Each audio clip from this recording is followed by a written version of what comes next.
በየሱቁ በጥቂት ሳንቲሞች የሚገዛው እርሾ ውስጡ ያለውን አስገራሚ ሚስጥራዊ ንጥረ ነገር ያውቃሉ? ሰላም ጤና ይስጥልን ውድ ቻናሌ ቤተሰቦች እንደምን አላችሁ? እኔ በጣም ደህና ነኝ፣ እግዚአብሔር ይመስገን። ዛሬ አንድ ለየት ባለ ርዕስ መጥቻለሁ። እንዲሁም ደግሞ ጠቃሚ ስለሆነ ቪዲዮን ከማየታችሁ በፊት ላይክ እያረጋችሁ ሰብስክራይብ እያረጋችሁ ቪዲዮን መጀመር ትችላላችሁ ማለት ነው። እንግዲህ ይሄ በየሱቁ በጥቂት ሳንቲሞች የምንገዛው እርሾ ያለው ሚስጥራዊ ንጥረ ነገር ያው በሺህ ብር ከሚቆጠሩ ወይም ከሚሸጡ ውድ የፊት ክሬሞች ጋር አንድ አይነት ነው ስላችሁ በመተማመን ነው። ይሄ ብታምኑትም ባታምኑትም እውነቱ ይሄ ነው። ዛሬ የምናወራው ስለ እርሾ ነው። አዎ ዳቦ ለመጋገር የምንጠቀምበት እርሾ ለፊታችን ጥቁር ነጠብጣቦች፣ ለብጉር ጠባሳ እና ለፊት መጨማደድ ፍቱን መድኃኒት እንደሆነ ነው ምነግራችሁ። ነገር ግን ይሄን ነገር ዝም ብለን ፊታችን ላይ ከመቀባታችን በፊት ልንከተለው የሚገባ እጅግ በጣም ጥንቃቄ የተሞላበት ትክክለኛ መንገድ አለ። በዛሬው ቪዲዮአችን እርሾ ለምን ፊታችንን እንደሚያበራ በሳይንስ አስደግፈን እናያለን ማለት ነው። በመቀጠልም በቤታችን ውስጥ በቀላሉ የምናዘጋጀውን የሶስት ንጥረ ነገሮች ውህድ ወይም ደግሞ ማስክ አሳያችኋለሁ፣ እነግራችኋለሁ። ውድ ክሬም ሳትገዙ ፊታችሁ እንዲያበራ ወጣት እንዲመስል ከፈለጉ ብቻ አሁኑኑ ሰብስክራይብ በማድረግ አብራችሁን እስከ መጨረሻው ድረስ መቆየት ይቻላል ማለት ነው። እንግዲህ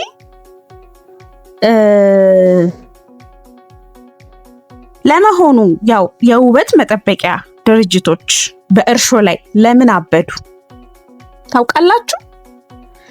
ሚስጥሩ የእርሾ መብላላት ወይም ደግሞ ይሄ ፈርመንቴሽን ላይ ነው። እርሾ በሚበላሽበት ወይም በሚቦካበት ጊዜ በውስጡ ያሉትን ጠቃሚ ንጥረ ነገሮች በጣም ጥቃቅን ወደሆኑ ሞለኪውሎች ይቀይራቸዋል። እነዚህም ጥቃቅን ንጥረ ነገሮች ወደ ቆዳችን ውስጥ ክፍል በቀላሉ ሰርገው የመግባት ከፍተኛ አቅም አላቸው። ያው እርሾ ለፊታችን ሶስት ዋና ዋና ተአምራትን ያደርጋል። አንደኛው ምንድነው? የጥቁር ነጥብ ማጥፊያ ነው። እርሾ በውስጡ ከፍተኛ የሆነ የቫይታሚን ቢ3 ወይም ደግሞ ናያሲናማይድ እና አሚኖ አሲድ አለው። ይህ ውህድ ቆዳችን ላይ ጥቁር ነጥብ የሚያመጣውን ንጥረ ነገር ወይም ሜላኒንን በመቀነስ የፀሐይ ቃጠሎንና የብጉር ጠባሳዎችን ሙሉ በሙሉ በሚባል ደረጃ ያጠፋል። ሁለተኛውን ተአምር ስናይ እርጅናን ይከላከላል። በውስጡ ቤታ ግሉካጎን የተባለ አንቲ ኦክሲደንቶችን ይዟል። እነዚህ ንጥረ ነገሮች ፊታችን እንዳይጨማደድና የኮላጅን ምርት እንዲጨምር በማድረግ ቆዳችን የወጣትነት መልክ እንዲኖረው ያደርጋሉ ማለት ነው። ተአምር 3 ወይም ደግሞ ሶስተኛው ተአምር ስንል ለደረቅ ቆዳ እርጥበት መስጠት ትልቁ ስራው ነው። ፊቶ ለደረቀና ላለሰለሰ ሰው እርሾ የቆዳን የተፈጥሮ መከላከያ በማደስ ያው ፊታችን ሁሌም የለሰለሰና ያበራ እንዲሆን ያደርገዋል ማለት ነው። ስለዚህ እንዴት ነው የምናዘጋጀው ካላችሁ ውድ ክሬሞችን የሚተካውን የቤት ውስጥ ውህድ እንግዲህ እነግራችኋለሁ ማለት ነው።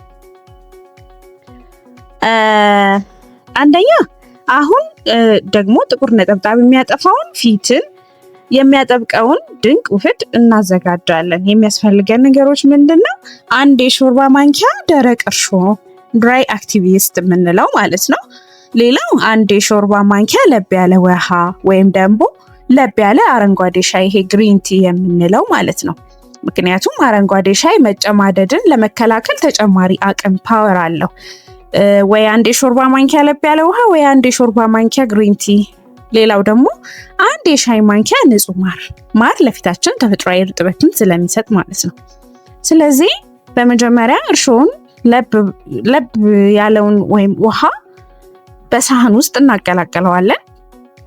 እርሾ እንዲነቃቃና እንዲንተከተክ ለ2 ደቂቃ ያክል እናቆየዋለን። በመቀጠል ንጹህ ማርን ጨምረን ክሬም እስኪመስል ድረስ በደንብ እናዋህደዋለን። ይህን ውህድ በደንብ በታጠበ ንጹህ ፊት ላይ ከዓይናችን ዙሪያ ውጪ ያሉትን ቦታዎች በሙሉ በእኩልነት እንቀባዋለን። ከዛ ለ15 ደቂቃ ፊታችን ላይ እናቆየዋለን። ውህዱ እየደረቀ ሲሄድ ፊታችንን ሲያጠብቀው ይታወቀናል ማለት ነው። ይህም ማለት ንጥረ ነገሮቹ ወደ ቆዳችን እየገቡ ነው። በመጨረሻ ለብ ባለ ውሃ ታጥበን የምንጠቀመውን የፊት ክሬም ወይም ሞይስቸራይዘር እንቀባለን ማለት ነው። ስለዚህ አንደኛው አዘገጃጀትና አጠቃቀም ይህ ነው ማለት ነው። ምንድነው ማድረግ ያለብን? ጥንቃቄዎች ማድረግ አለብን። ሁልጊዜም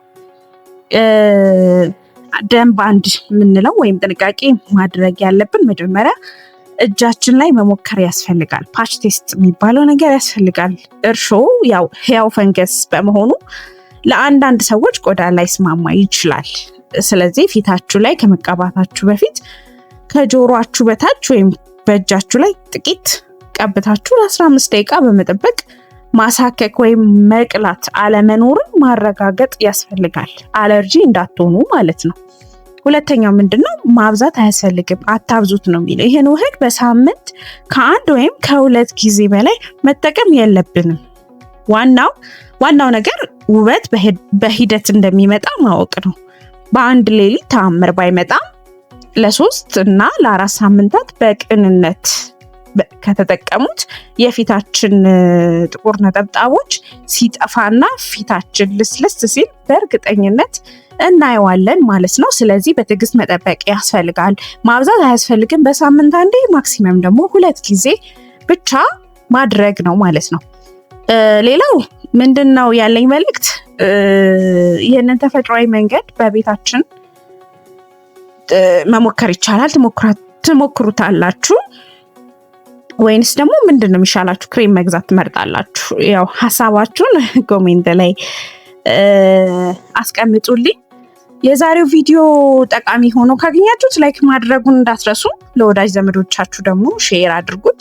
እንደዚህ አይነት ጠቃሚ መረጃዎችን እንግዲህ ሁልጊዜም እንዲደርሳችሁ ቻናሉን ሰብስክራይብ አድርጉ። በሌላ ቪዲዮ እስከምንገናኝ ድረስ ደግሞ ደህና ቆዩ።